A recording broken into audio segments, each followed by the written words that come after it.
Hello, everybody. Good evening from Dhaka, Bangladesh. I am Haseeb Irfanullah, and I'm welcoming you all to this particular panel discussion, which is going beyond OA, sustainability, justice, resilience. And we are really glad to have on our panel three fantastic people I have been working with for some time now.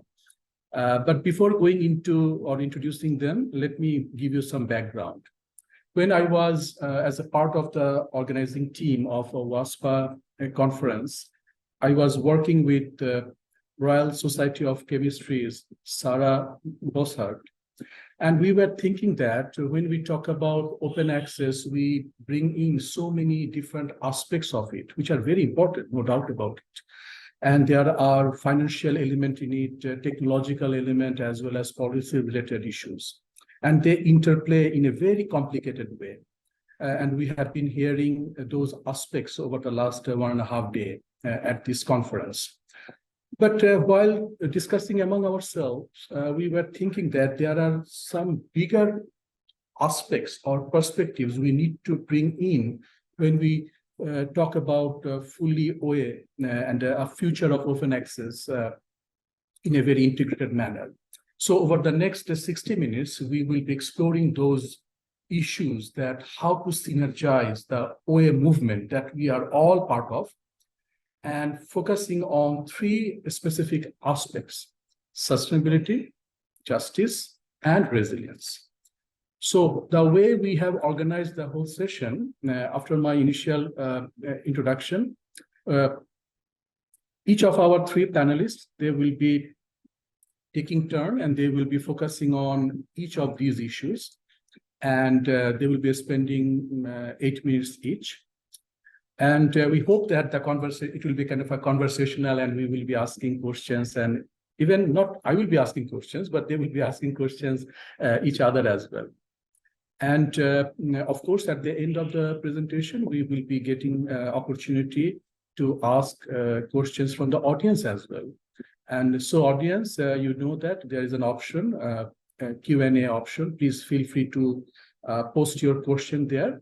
And there is a chat option as well. As you hear from our panelists, if you feel like you would like to share your experience, you would like to share some links and have a conversation among yourselves, so please do use the chat option. Now, moving on, I would like to introduce our three esteemed panelists. First, Professor Zoe Robinson, who is a professor at of sustainability in higher education.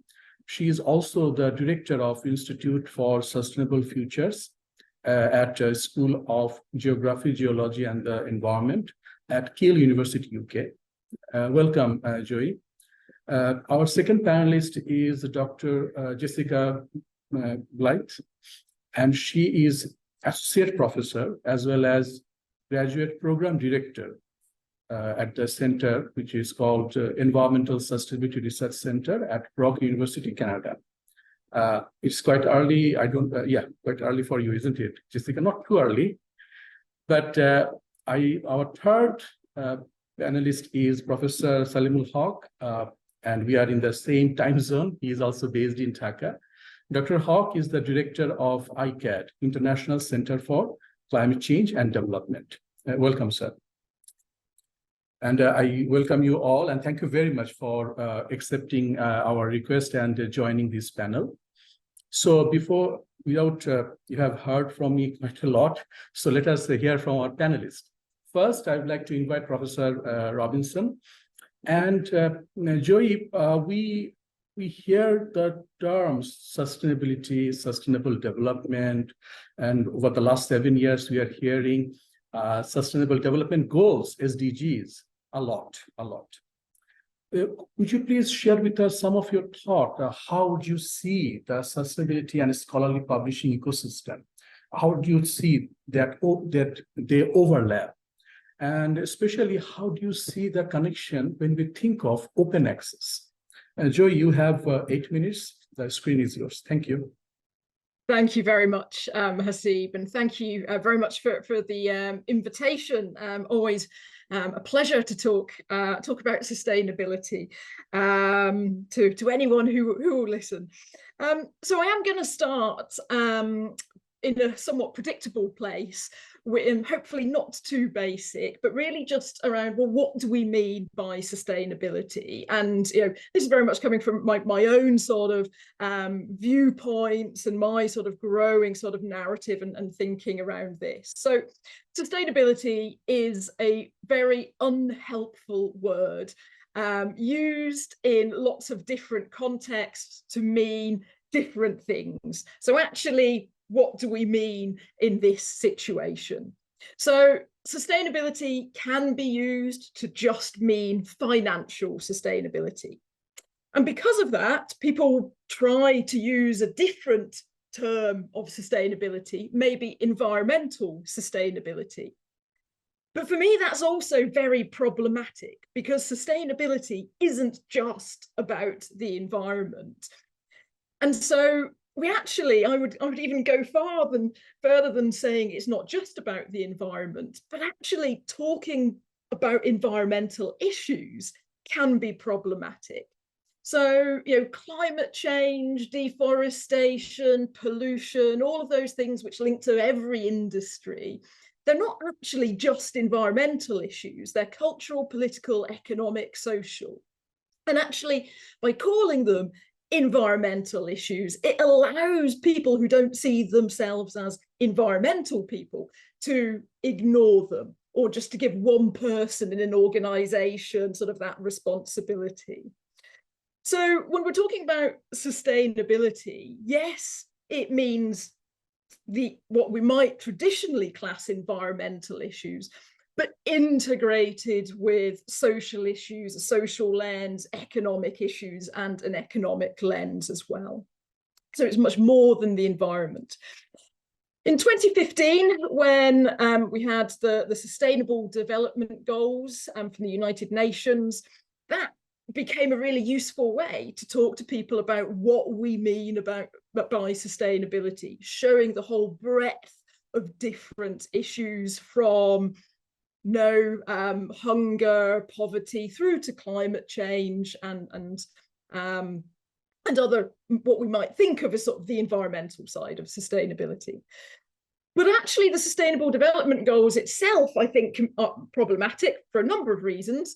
But one of them is just how they are often presented as separate little boxes, suggesting that these things are separate. They're not. They are all deeply interconnected. And we can't say that we're just picking one SDG and doing sustainability. But it's a useful matrix for us to use to think about impacts and trade-offs. Okay, with that as a background, what does this mean for the publishing industry? What does this mean for open access? Well, firstly, I'd say there's lots of positives in terms of open access, public access to information. And I've certainly seen people write, saying without open access to information, there is no possibility for sustainable development whatsoever. So open access helps us address inequalities, education, support, collaboration. We can publish about sustainability. So the publishing industry has a really key part to play in that knowledge transfer, but maybe thinks much less about its own impact. And so there are many negatives as well, as with any industry. And that might be raw materials, it might be high energy data centers, it might be thinking about the materials, the metals associated with poor working practices, environmental impacts of metals that go into different technology for digital publishing. And like any company, there will be issues around waste, emissions, around heating, commuting, but also issues around where does a company invest? And so as we start to dig deeper into the meaning of sustainability, we start to see more and more impacts. We're also starting to see much more in terms of considerations of how research is done. In the UK, a major government funder is just about to publish a concordat on environmental sustainability in research. And the publishing is an extension of that whole research ecosystem. And similarly, we're starting to see some really interesting levers, I think, within publishing, such as some journals starting to trial the requirement to publish environmental impact disclosures of the research that they're publishing. So we're starting to see some really interesting developments. And so really, I'll just finish my piece by sort of saying, you know, we often hear lots about green skills, green economy, and can easily sort of think, oh, that's sort of wind turbine engineers. But actually, it's about seeing everything through a sustainability lens. And that's everyone, and it's all decisions being seen through the lens. And that really goes for the publishing industry as well. And thinking about reducing those negative impacts, but equally maximizing those positive impacts across all of those sustainable development goals. Thank you. Thank you so much, Zoe, for not only briefly, very briefly explaining how do you define sustainability, which is obviously bringing in together so many different aspects. But I like your concluding point that it is not only just reducing the negative, but also highlighting the positive one and not putting 17 boxes as we see often the Sustainable Development Goal framework. Thank you very much. Now, just to remind audience, you can always put a question in the Q&A and feel free to use the chat box to interact among yourself. When you put your question in the Q&A option, please do mention the panelist name if you are specifically asking someone the question. But we will be starting answering those at the end of the after hearing three panelists. Now let us move on to our second panelist, Dr. Blythe. Our second topic is justice, and definitely justice is a very big issue.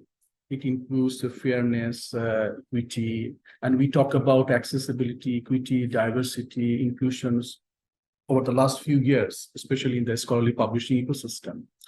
But how do you define justice, in your own term?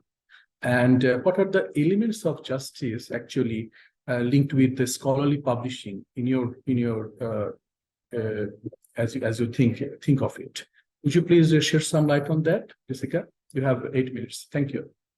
Yes, thank you so much, Haseeb, and thank you, everyone. It's really wonderful to be here and talking about these issues we all care so deeply about. As they said, I'm a professor in Canada at Brock University, so I engage in publishing as a reader, as an author, as a reviewer, and an editor. So I care deeply about this. So like Zoe, I would like to start with defining sort of what we mean by justice. Justice is one of the most common concepts in the world. We all draw on it daily. What justice means to you defines how you behave and how you think society should work. Yet justice, while very familiar to us, can also be difficult to define. What's more, justice means different things to different people. Is it about equality or fairness or access or distribution? So for the sake of efficiency, I'm proposing that we draw on the definition of political philosopher John Rawls, who argues that justice is fairness. In other words, justice is about understanding and then attempting to disrupt inequalities. And I think this definition of justice is relevant to academic publishing because academic publishing is immensely unjust. The global north dominates authorship and collaborative research networks, often pushing the global south to the peripheries. Women occupy relatively fewer positions, are awarded less grant funding, and have fewer high-impact publications. We know that racism and bias persist in the peer review process. So open access publishing is a hugely promising approach because it can address some of these inequalities. For example, by eliminating subscription paywalls, open access publishing can facilitate the flow of scientific information to everyone.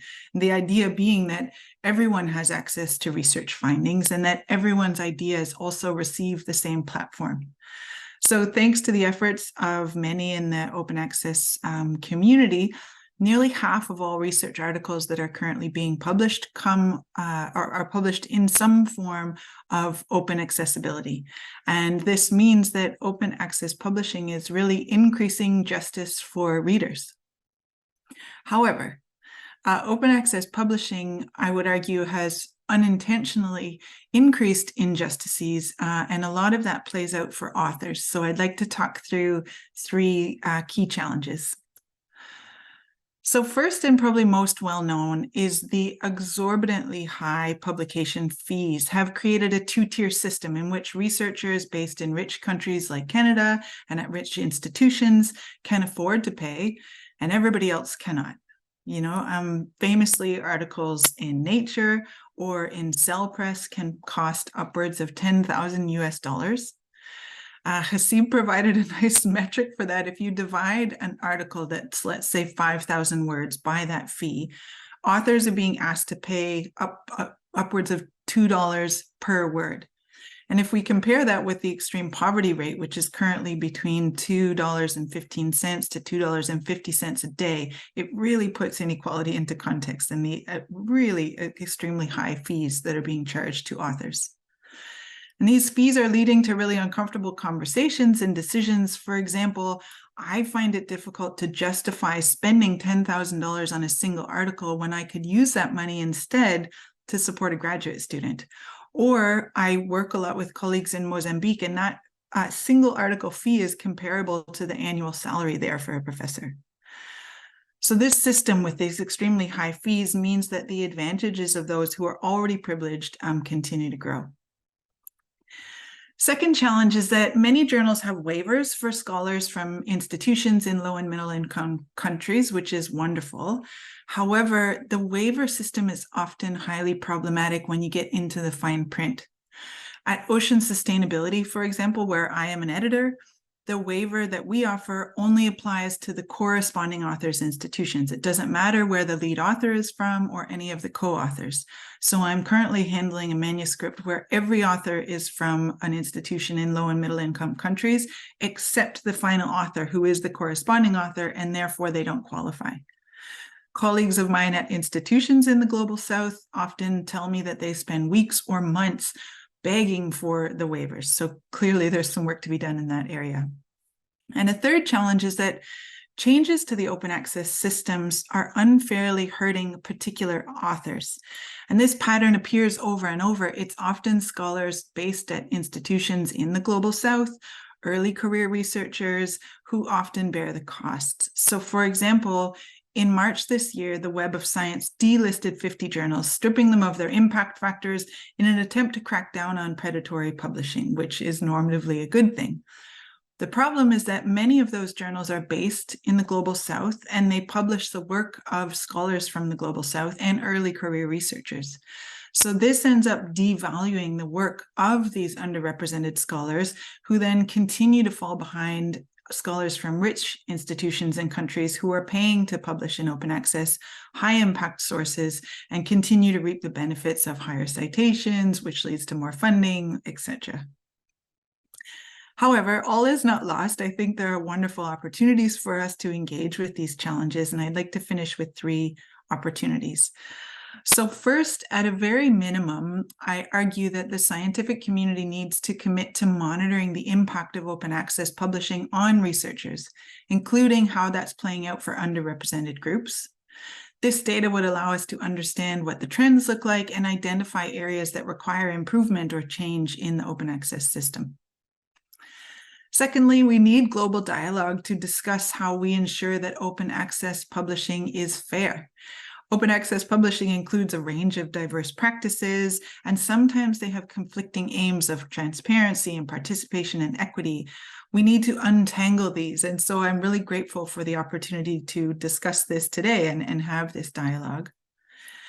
And finally, we know that by increasing the diversity of authors, we increase the quality of research. And there are tons of papers published to demonstrate this. Please reach out if you'd like me to email some.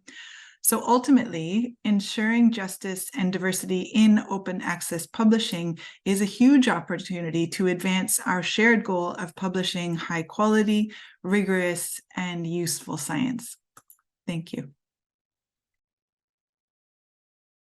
Thank you so much, Jessica. I was quite afraid that when you were talking about those challenges, how we are going to overcome those. I'm really glad you've identified some fantastic opportunities as well. Thank you so much for sharing your thoughts. Now, let us move on to Professor Saleemul. But before I ask him the question, I would like to congratulate him on your appointment, sir, as a member of the new Scientific Advisory Board of the United Nations, which was declared last month by the Secretary General of UN. Congratulations on that. Coming back to our today's topic, I would like to focus on climate crisis. We are all talking about it, and Joey actually mentioned about it in her opening remark. And definitely scientific publication actually helped to understand as well as take action over the last 40 years or so. But there is another term we often hear, which is resilience. And it has got different meaning. And of course, it is not only about climate change or being resilient against climate change. It is, being resilient against different shocks and stresses. So I would like to request you to help us to understand or how you perceive the term resilience, and how would you like to link it with the scholarly publishing, especially when we see different shocks, like, for example, policy changes, taxation changes, as well as predatory journal, which is definitely a big stress. So please, Dr. Hawk, thank you. Thank you very much, Haseeb, and hello to everybody.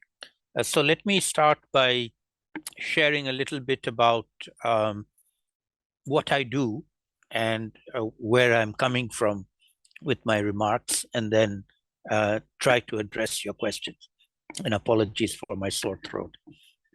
So I am a professor in the Independent University Bangladesh, based in Dhaka, Bangladesh, where I'm speaking from. And at the same time, I run a research center at the university called the International Center for Climate Change and Development. And our objective in running this center is to carry out research of high quality that then be published in high quality peer-reviewed journals globally, not just from Bangladeshi researchers, but also from other researchers in the global South. We run a network of universities in South Asia, in the countries in South Asia, and an even bigger network of universities in the group of countries called the least developed countries, the LDCs. There are 48 countries, mostly in sub-Saharan Africa. It's a formal caucus group in the United Nations, and it's currently chaired by Senegal. And under that LDC group, my center runs this network of universities where we try to share experience, knowledge, capacity building on doing research, primarily on climate change, adaptation to climate change, loss and damage from climate change, etc., at the local level, in poor countries with poor people living in those poor countries. Now, let me now come to the issue of publications and the barriers to publications and how we can overcome those barriers in the context of building resilience.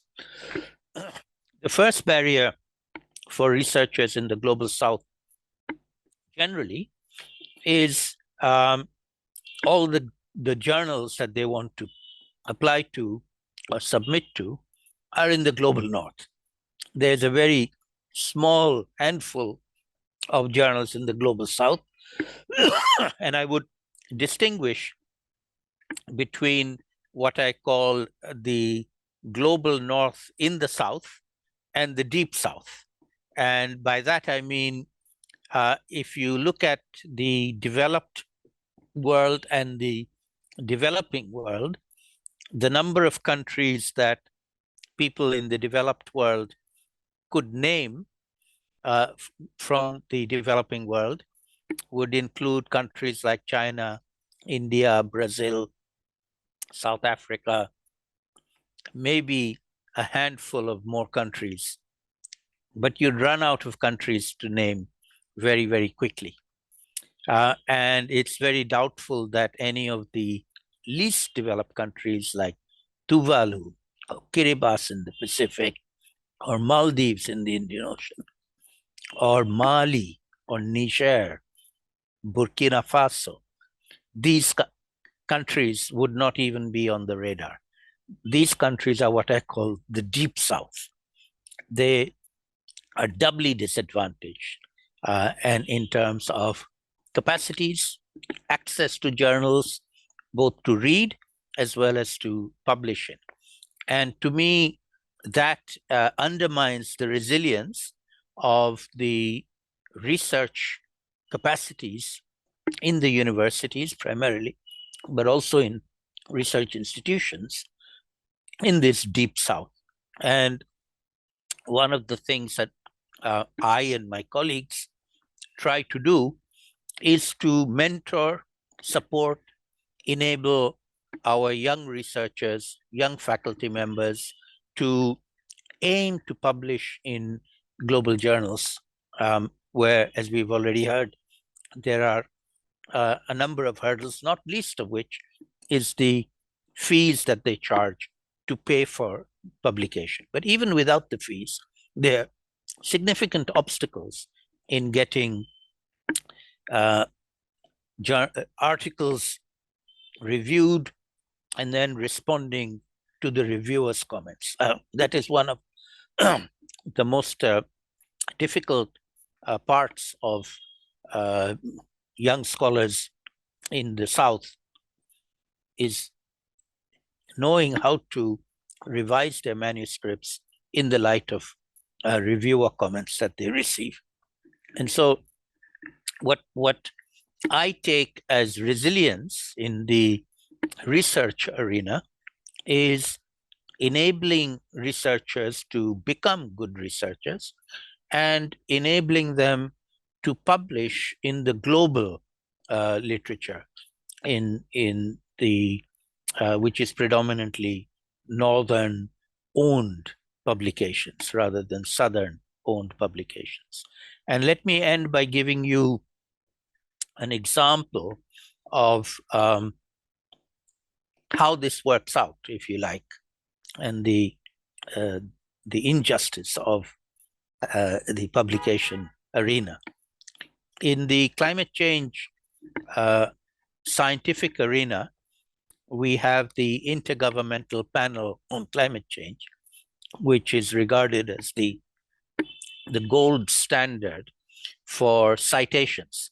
This IPCC produces periodic reports on the state of science. They review published articles from all over the world, and then on the basis of their reviews, they write assessments of the state of the science.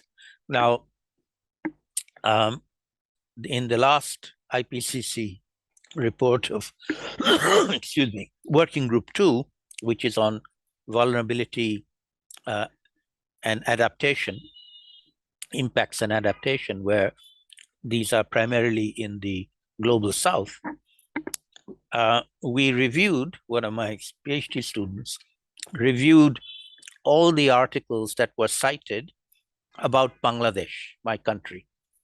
And they found just over 100 citations, of which about 100 were primarily about Bangladesh. The others, Bangladesh was only peripherally mentioned, but 100 articles across Working Group 2 on impacts, vulnerability, and adaptation were about Bangladesh.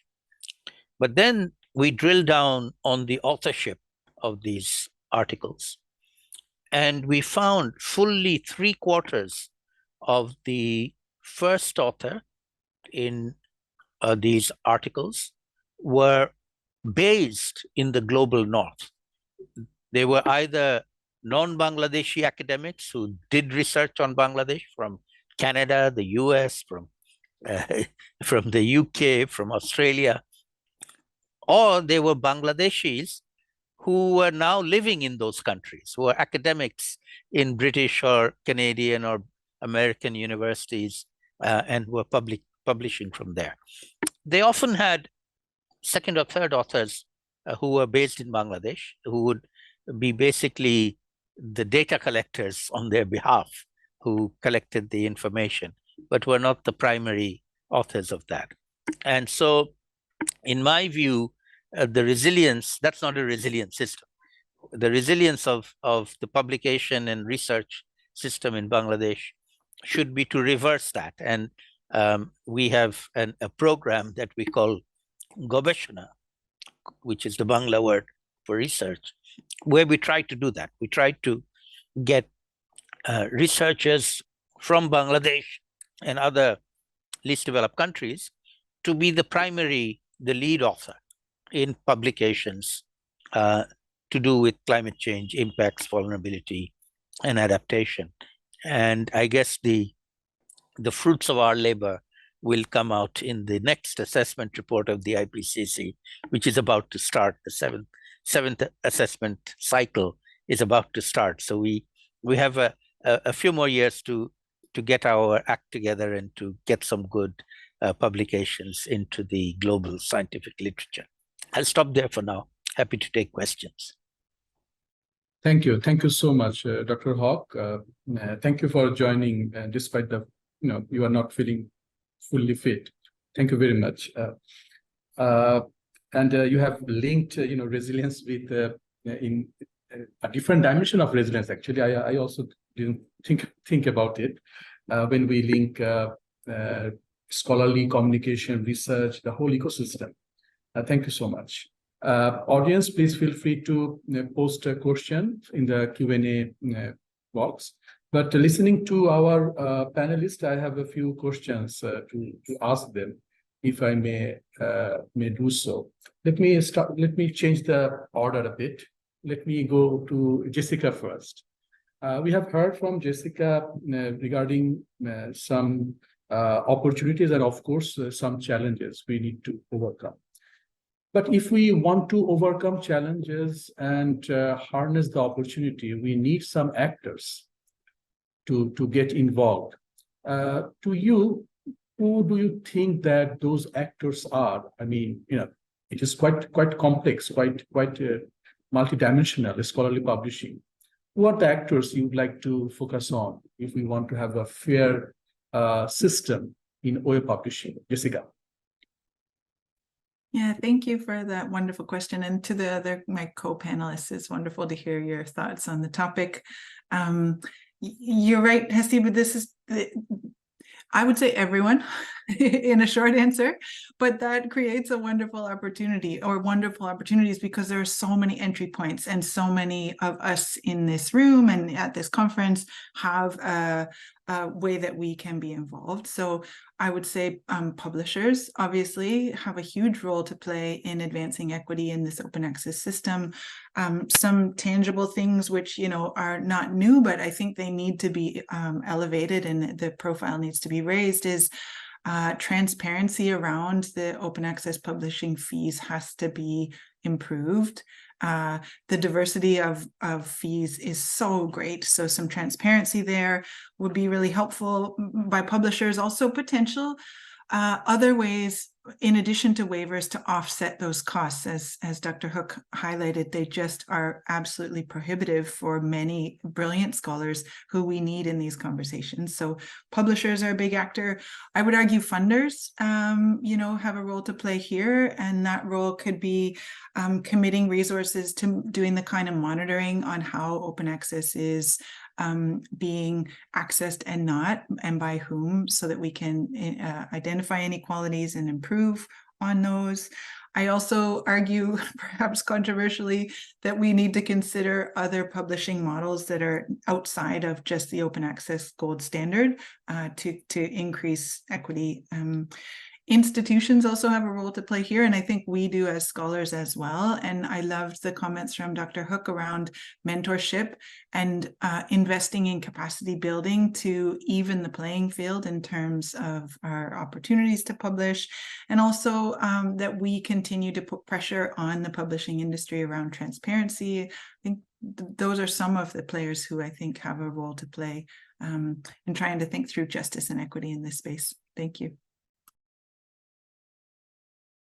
Thank you so much, Jessica. Dr. Hawk, Joey, would you like to touch upon that? Jessica mentioned about publishers, funders, institutions. Of course, she likely mentioned about we, the academic. Anyone, would you like to touch upon? Joey, maybe you. What would be our role? Yeah, I mean, I think you know, Jessica, yeah, it was really thought-provoking. And I do think, you know, we all have responsibilities in the systems in which we work, and where we feel that practices, you know, don't meet sort of fairness and sort of equitable sort of practices, then actually we need to ensure that we are not just sort of complicitly going along with systems and are challenging those, but also and I think, you know, what was great about Jessica's talk was actually, you know, being positive about actually what are other approaches that we can take. And I think, you know, I very much sort of feel this about all of these issues. You know, we have responsibility to critique the systems in which we are all part of. Thank you so much. Dr. Hawk, would you like to join in? Yes. So let me share a little bit about not just the inequities in the publication world, but the inequities in the research world itself. Because, you know, when we in the Global South, we have limited funding to do our own research, quite often we end up collaborating with authors from the Global North who have funding. They offer us funding to participate with them. But as I mentioned earlier, these very often are transactional partnerships rather than genuine partnerships. And I have a way of judging a genuine partnership versus a non-genuine partnership when they come knocking on my door, which happens quite often. And the way of judging is that if they have already decided on their research topic and protocol, and they have, for example, decided to choose 3 or 4 countries to do case studies in, and they come knocking on my door and say, we'd like to do one in Bangladesh, would you do it for us? And all I'm being asked to do is to collect data for them. They have a protocol, they've decided what they want, they've decided what the question is, the research question is, and they just want me to provide them with data. I never say no. I say, sure, we can do it. I use it as a training for my junior researchers, but I don't engage with them myself because, you know, they've already made up their minds. The genuine partners come to me early and say, there's a call coming out. Would you like to join forces? And if so, what do you think should be the research questions we should be framing in our proposal? That's a genuine partnership where I get to have a say in the design, in what the research question is, what is important for us, not just for you, the foreigner, the northern researcher. And I have lots of those as well. But it requires relationship building, requires confidence building in each other. It takes time to nurture those kinds of relationships, but they are worth taking the time, in my view. because they result in far superior outcomes in terms of the knowledge that they generate. And that, to me, is really what we should be striving for. Thank you. Thank you. Thank you, Dr. Hogg, for your sharing your thoughts. These are really thought-provoking, no doubt about it. Joey, there is a question for you in the Q&A. Sergio Santamarina asking that, could we summarize that the baseline of sustainability is ethics? We should sooner rather than later transition from competition as a growth catalyst to cooperation as a collective realization. Would you like to share your thought on this question? Thank you. Yes, I'm very tempted to just go, yes, I agree, actually.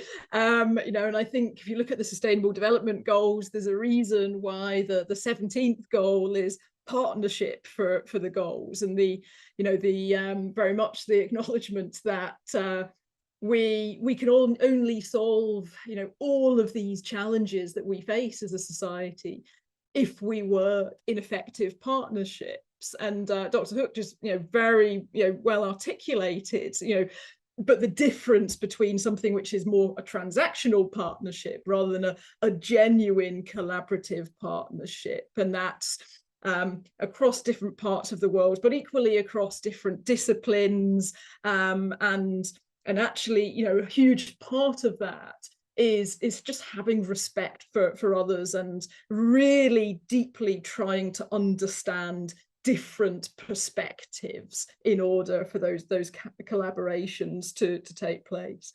But I also just as this sort of raises this question of sort of ethics, and there was another point that I'd seen in the webinar chat around sort of the costing of environmental issues, and sort of suggesting, you know, if we start to cost that as a capitalist model, then nothing becomes affordable. And I think, you know, that the great challenge is that we haven't priced in all of these environmental externalities.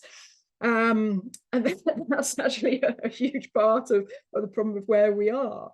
And we're sort of at the point where actually, you know, the wealthy are getting cheap products and services, but at the expense of the poor. You know, our cheap e-readers are at the expense of the poor involved in poor working practices, the environmental impacts of that.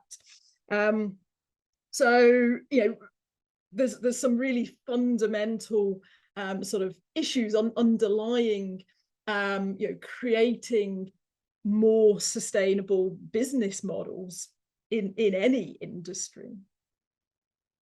Thank you, Joy. These are quite helpful. Jessica, I would like to come to you once again. If we really want to advance equity, can you suggest, we were speaking on the other day, can you suggest any resources that can be quite helpful for us to ensure that equity is happening in open access publishing? Yeah, thank you so much. That's also, I think, one of these really wonderful opportunities and exciting spaces for me, is that there is existing work that we can use and inform our practices with, and you know, hopefully build on. So a couple key places that I think we can turn to if we're interested in advancing equity in the open access publishing system are UNESCO, for example, has, I think they're still in draft form, but recommendations on open science, which are a wonderful set of principles that are being considered to deal with some of the challenges that we've been talking about today, as well as others, and opportunities to really address them. So the UNESCO's recommendations are wonderful. The International Science Council as well is another place that has been working and thinking in this space and provides some resources we can draw on. They have a set of principles for scientific publishing, and the first one deals with equity, and I might just read it because to me it's just exactly what we're talking about. There's 8 principles in total, and principle number 1 reads, there should be universal open access to the record of science, so very much in line with open access, for both authors and readers. But here's the exciting part. with no barriers to participation, in particular, those based on ability to pay, institutional privilege, language, or geography. And so that highlights some of these barriers that we haven't even gotten to yet about language, the predominance of English as the language of scientific publishing, as well as some of these others. So that's the International Science Council's principles on publishing. And so those are two really great resources that are already there for us to draw on. Yeah, thank you. Thank you. Thank you, Jessica. Dr. Hogg, there is a question in the Q&A for you. It says, it's from Catherine Michelle. It says that, is the impulse to get publications into the global scientific literature influencing the areas of study among scholars in Bangladesh? Are national or local topics considered less desirable as a result? What is your thought on that?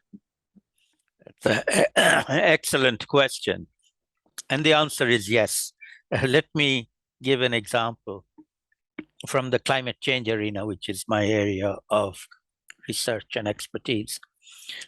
In climate change, we see two very broad areas of discourse research on how to tackle climate change.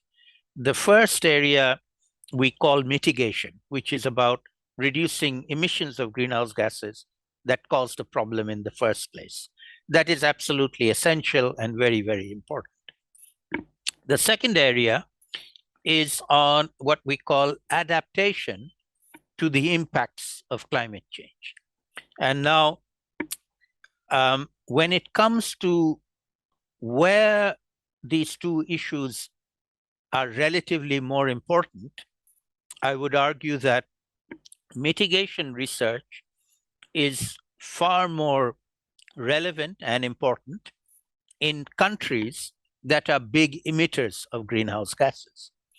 Developed countries, large developing countries like India, China, Brazil. However, if you look at the global funding and publications, the funding available for adaptation research is 1/5 of the funding available for mitigation. So, for example, in my country, Bangladesh, I get offers to fund research on how we can reduce Bangladesh's emissions of greenhouse gases. Now, as it happens, we have a country of 180 million people, but our emissions of greenhouse gases are less than 0.5% of global emissions. If we were to halve that, it wouldn't make any difference to global temperature rise.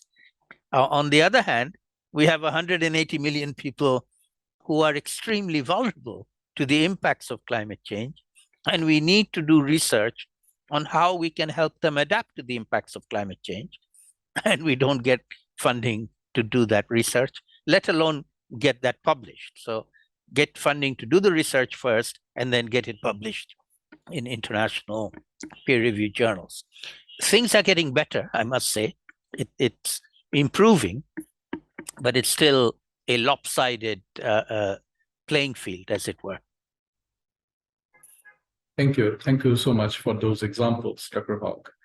There's a question from Malavika, and a very interesting one. She didn't mention anyone's name, but anyone can take it. What do we mean by global journals? She was just talking about that. And she tried to explain it.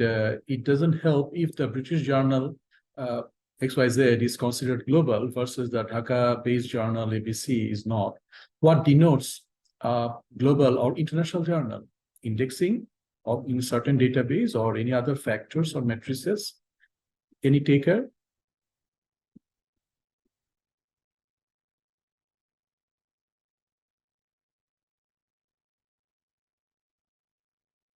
Would like to answer? I mean, how do you define global journal? Dr. Hogg, would you like to share? Well, do you differentiate to global or national or international, or journal is just journal. Yes, I mean, journals are journals, but then they differentiate themselves on the basis of quality of publications or manuscripts, on rigor of review process, and most importantly, and this goes back to the topic of resilience that you gave to me at the beginning of our conversation. Journals in the global south, and there are many such journals published in Bangladesh, you know, you've been associated with them yourself. Maintaining the publication is very, very difficult.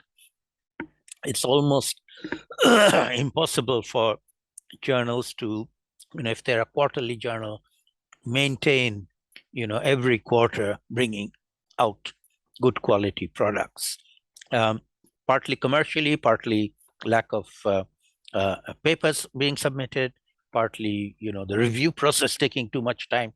Whatever it is, the sustainability and resilience of publishers who publish these journals is very limited, and hence they don't get cited in Scopus or in Web of Science or global indexes because they just fail to meet minimum publication requirements, and therefore don't get considered as global, as it were.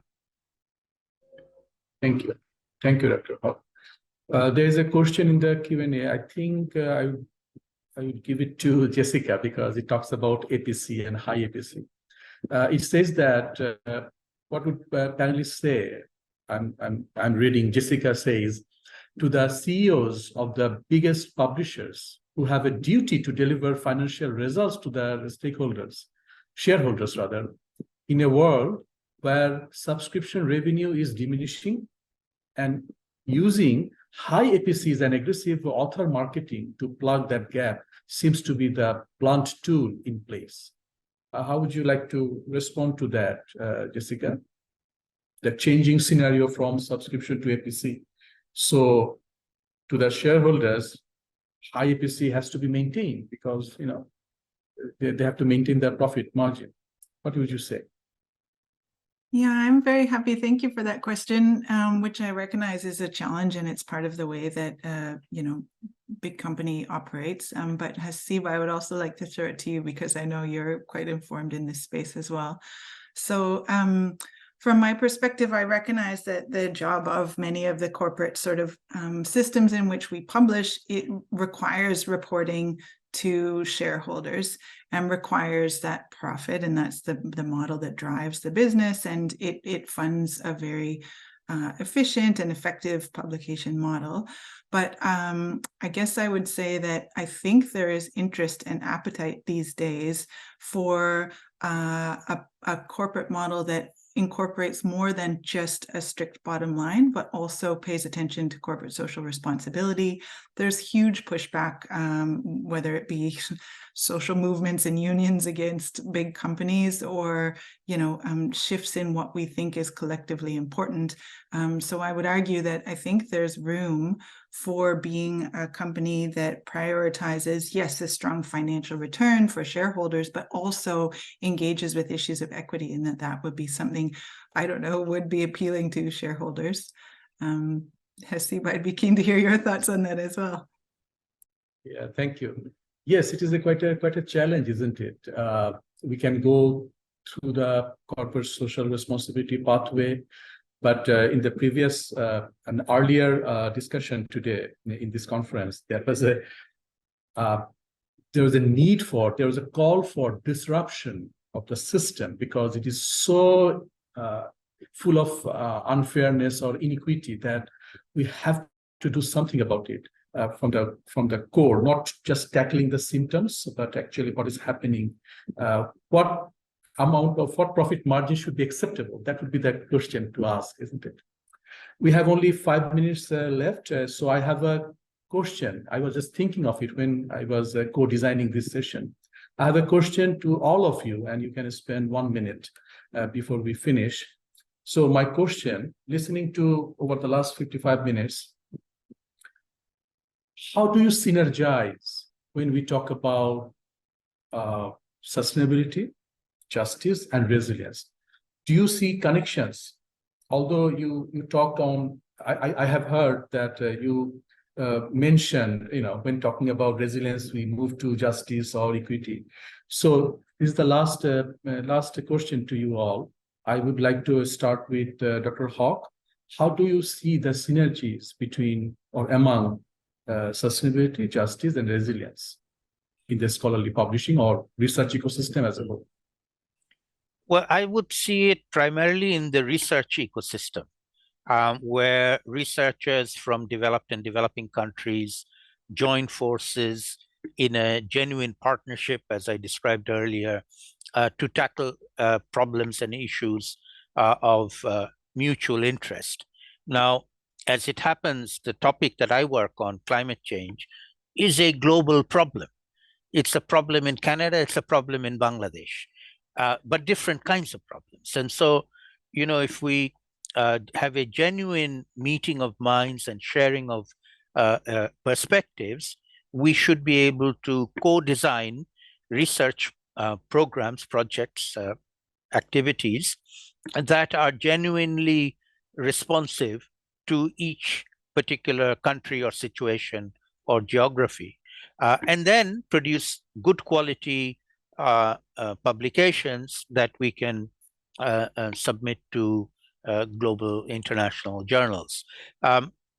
Hopefully, the journals will also be responsive and open to accepting such articles from a range of diverse scholars. But I think the onus is on the scholars themselves first to be more genuinely collaborative in the work that we do by design.